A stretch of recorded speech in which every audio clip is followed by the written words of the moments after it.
একটা মেয়ের বিয়ে ঠিক হয় তার থেকে ১২ বছর বড় একজন মানুষের সাথে। প্রথম দেখাতেই পরিবেশটা অদ্ভুত। মেয়েটা নার্ভাস, কথা বলতে পারছে না। হঠাৎ তার হাই হিল খুলে পড়ে যায়। সে নিচে তাকাতে লজ্জা পায়, পা দিয়ে জুতা খুঁজতে থাকে। লোকটা সব দেখছিল, চুপচাপ জুতাটা তার পায়ের কাছে এগিয়ে দিল। মেয়েটা অবাক, একটু মুগ্ধ। কিন্তু বাইরে গিয়ে সে তার বন্ধুকে মেসেজ করে, লোকটা একটু বেশি বয়সী, কিন্তু ফ্যামিলির জন্য ভালো, তাই রাজি আছি।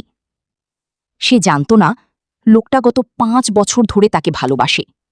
তার প্রথম প্রেম, প্রথম দেখাতেই। একদিন সে জানতে পারে মেয়েটার বয়ফ্রেন্ড তাকে ধোঁকা দিয়েছে, আর তখনই সে বিয়ের প্রস্তাব পাঠায়। কিন্তু আসল গল্প শুরু হয় যখন এক রাতে মেয়েটা নেশা করে ভুল করে তাকে ফোন দেয়। এরপর কি হলো? সাবস্ক্রাইব করো পার্ট 2 এর জন্য।